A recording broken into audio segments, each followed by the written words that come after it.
it's Kelly Timecat. Today, topical with the weather, I thought I'd talk about Arctic Blast 2010 as it seems appropriate given the weather we've been having in London and across the UK. The film is not very well researched. The way the story is, it's very fictional. At the start there's a solar eclipse. It actually reminds me of that clip going around YouTube and other internet sites showing an eclipse. It didn't look realistic, the sun and the moon, but it got shared a lot. Perhaps for the humour, perhaps because some people did believe it. Anyway, this is a total solar eclipse in Tasmania. It's actually filmed in Hobart. There's a whole pile of school children watching it, and some of them are even bored by the eclipse. And I was thinking, a real total eclipse is quite amazing. It changes the temperature by a few degrees. I saw the 2017 Great American Eclipse. I thought it was awesome. It was just amazing seeing it, and it's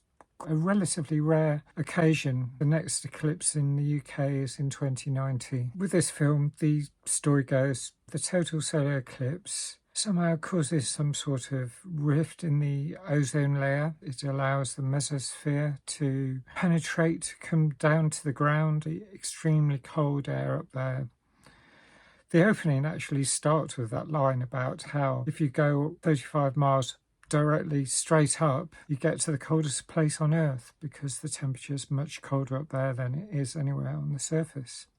That sounds plausible. I could check it out. Maybe I will put something in the comments. But everything else, the ozone layer, that was a big problem in 1990. The CFCs, there was a problem with hairspray. To a large extent, the actions taken mitigated the problems there.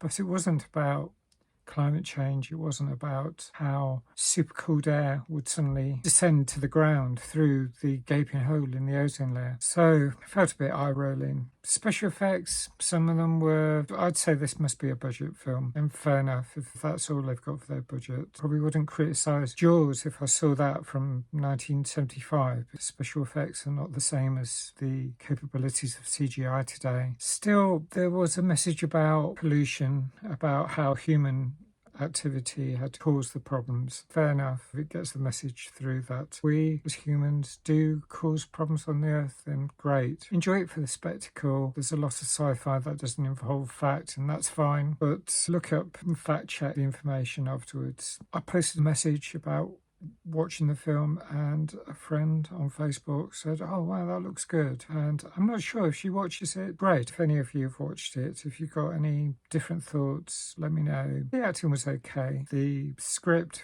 no. I'll give it 4 out of 10, which is on the lower side of my scores. I tend to be a fairly generous marker. I did feel quite chilly when I saw people just ending up with these banks of freezing fog hitting London, hitting other cities all around the world.